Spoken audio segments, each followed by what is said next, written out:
अस्सलाम वालेकुम एवरीवन। मेरी बहुत अच्छी दोस्त राबिया, जिनकी बहुत देर से फरमाइश थी कि भल्ले सिखा दे माश की दाल की, लेकिन मुझे टाइम नहीं मिल रहा था क्योंकि रमज़ान है। तो बहुत क्विक मैंने रेसिपी बताई थी और बाकी बातें बाद में करते हैं। पहले मैं आपको रेसिपी बताती हूँ। माश की दाल को मैंने रात को भिगो दिया था।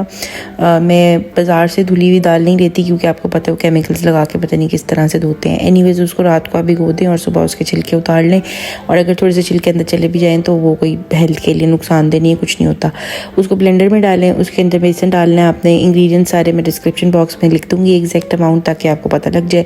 और वैसे ये है कि बेसन बहुत कम जाता है, माश की दाल ज़्यादा होती है। मैंने हाफ कप जो है वो माश की दाल भिगोई थी, ठीक है।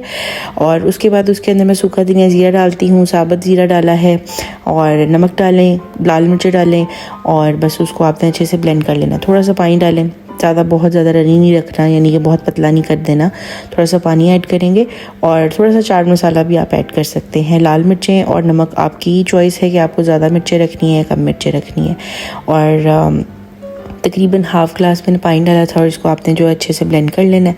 और एक चुटकी जो है, यानी 1 पिंच जो है वो आप इसके अंदर बेकिंग पाउडर जो है वो ऐड कर सकते हैं। मीठा सोडा भी डाल सकते हैं। बाय द वे दोनों का जो मकसद है वो थोड़ा सा डिफरेंट है। एक क्रिस्पीनेस देता है, एक फ्लफीनेस देता है। वो मैं आपको किसी नेक्स्ट वीडियो में जब ज़्यादा टाइम होगा तो तब बताऊंगी। बहरहाल ये कि दोनों को डाल सकते हैं। अगर इफ़ यू वांट क्रिस्पीनेस तो तब आप 1 पिंच जो है वो मीठे सोडे की डाल सकते हैं, और अगर आप थोड़ा सा फूला हुआ बनाना चाहते हैं तो बेकिंग पाउडर डाल लें, ठीक है। मैंने बेकिंग पाउडर ऐड किया था, लेकिन ज़्यादा नहीं डालना। ये ना हो कि आप से टेकल ना हो और जब आप उसको फ्राई करने लगे तो वो टूट जाए। उसके बाद आपने अपना ऑयल जो है वो अच्छा गर्म हो, लेकिन बहुत तेज़ आग पे इसको नहीं हमने पकाना, क्योंकि फिर दाल जो है वो अंदर से कच्ची रह जाएगी और बाहर से भल्ले पक जाएंगे। Size is up to you कि आपने बड़ा रखना है, छोटा रखना है। बाज़ार वाले जो हैं वो दूसरी दालों को ऐड करते हैं, लेकिन माश की दाल क्योंकि महंगी होती है तो इसलिए वो ज़्यादा माश की दाल ऐड नहीं करते। इस स्टेज के ऊपर जब आप इसको निकाल लेंगे, अगर आप इसको ड्राई रहने देंगे तो आप इसको फ्रीज़ कर सकते हैं अपने किसी भी अच्छे से पॉलीथीन के रैप्स में या बॉक्स में डाल के, ठीक है, किसी भी बॉक्स में। अगर आपने इनको उसी वक्त बनाना है तो फिर आपने इसको पानी के अंदर डिप कर देना है, या फिर बहुत पतला सा दही लेके उसके अंदर डिप करके रख दें। पहले पानी में डालेंगे निकाल के, तो उससे क्या होगा कि एक्सेसिव ऑयल यानी जो एक्स्ट्रा ऑयल होगा वो पानी के अंदर रह जाएगा। फिर उसको जो है आप थोड़ी देर बाद अच्छे से निचोड़ के पतले दही के अंदर डिप करके रख दें, जैसे बाज़ार वालों ने दही और बर्फ़ के अंदर रखा होता है। उसके बाद एक बाउल लिया है, उसके अंदर मैंने योगर्ट डाला है, थोड़ा सा नमक डाला है, थोड़ी सी शुगर डाल लें। शुगर से ये होगा कि अगर आपका दही थोड़ा सा खट्टा भी है तो वो थोड़ा सा एक अच्छा उसका माइल्ड फ्लेवर हो जाएगा। चाट मसाला डालें, नमक डालें, एंड दैट्स इट। थोड़ी सी क्रीम भी ऐड कर सकते हैं, जो कि मैं अक्सर करती हूँ, उससे बहुत अच्छा एक फ्लेवर आ जाता है। और अगर आप क्रीम नहीं ऐड करें तो फिर एक बहुत अच्छा ब्रांड का जो दही है, यूजुअली ब्रांड्स के जो मीठे वाले दही आते हैं वो थोड़े से थिक होते हैं, तो वो क्रीमी टेक्सचर में ही होते हैं, तो फिर आपको क्रीम ऐड करने की ज़रूरत नहीं पड़ती, ठीक है। अब ये मैंने डिप करके रखे हुए थे। ज़्यादा नहीं कर सकी क्योंकि अगेन रमज़ान है, मुझे जल्दी थी, रेसिपी मैंने बस दिखानी थी। और सब्जियां जो हैं इसके अंदर आप शरेड गाजरें भी डाल सकते हैं, बंद गोभी भी जा सकती है, बॉइल्ड आलू भी जा सकते हैं, प्याज होता है, हरी मिर्च होती है, धनिया भी होता है, और टमाटर होते हैं। So it's up to you. If you like more vegetables you can add all of them, और if you don't like vegetables तो आप ना डालें ज़्यादा, लेकिन मुझे तो वेजिटेबल्स वाले भल्ले पसंद हैं। उसके बाद भलियाँ जो हैं वो भी घर में बन जाती हैं। अगेन आपको कभी नेक्स्ट रेसिपी में अपनी भलियों की रेसिपी ज़रूर बताऊंगी, शेयर करूंगी।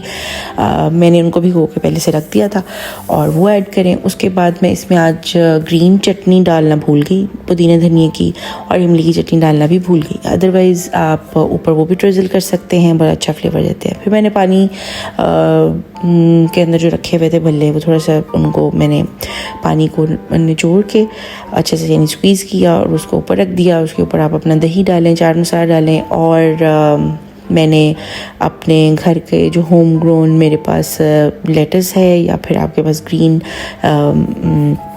सैलड लीव्स हैं, उनसे आप वो कर सकते हैं। मैंने सैलड लीव्स यूज़ किए थे, उससे मैंने उसको डेकोरेट कर दिया था। सो दही में भी डिप करने का मेरे पास टाइम नहीं था। अदरवाइज़ मैंने आपको बताया कि जिस तरह बाज़ार में उन्होंने एक बाउल के अंदर बड़े वाले में दही में डिप किया होता है, तो उससे भी क्या होता है, जूसी और टेंडर हो जाता है। जितना अच्छा आप इसको डिप करके रखेंगे फिर आपका उतना ही सॉफ्ट हो जाएगा भल्ला।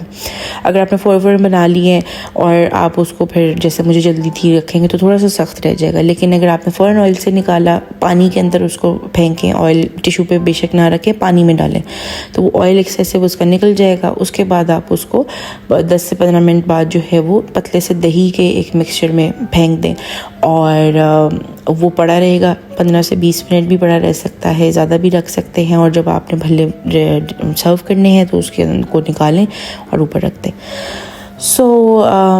जब पानी से निकालेंगे तो उसको स्क्वीज़ करना ना भूलिएगा। ये ना हो कि आपके भल्ला जो है उनके अंदर बहुत ज़्यादा पानी हो, उसको आप निचोड़ लें। अब मैंने ऊपर थोड़ी सी डेकोरेशन कर दी थी, लेकिन अगेन मैं चटनियाँ डालना भूल गई क्योंकि शॉर्टेज ऑफ टाइम रमज़ान की वजह से। एनीवेज़ आपको मेन रेसिपी जो है वो मैंने दे दी है कि माश की दाल से भल्ले किस तरह से बनाए जाते हैं। जब आप भल्ले को फ्राई कर रहे होते हैं तो वो थोड़ा सा सख्त फॉर्म में है, आप उसके अंदर बादाम भी रख सकते हैं। इसके ऊपर भी आप अपने पिस्ते बादाम ड्रिजल कर सकते हैं। So this was the recipe. I hope ये बहुत मज़े के बनते हैं। ये मेरी अम्मी ने मुझे सिखाए थे और मेरी अम्मी ने किसी बहुत साल पहले एक बड़ा मशहूर फेमस भल्लों वाला दुकानदार था जिससे ये सीखे में, because she was a chef and she is a chef, she is brilliant chef. उनसे ही मैंने सब कुछ सीखा है। एंड आई नो मैंने इस तरह के भल्ले अभी तक बाज़ार से कभी नहीं खाए इस टेस्ट के, क्योंकि वो माश की दाल को यूज़ नहीं करते ज़्यादा। सो आप भी इसको ट्राई करें, मुझे कमेंट सेक्शन में ज़रूर बताएं कि आपको कैसे लगे हैं। Stay tuned. अल्लाह हाफ़िज़।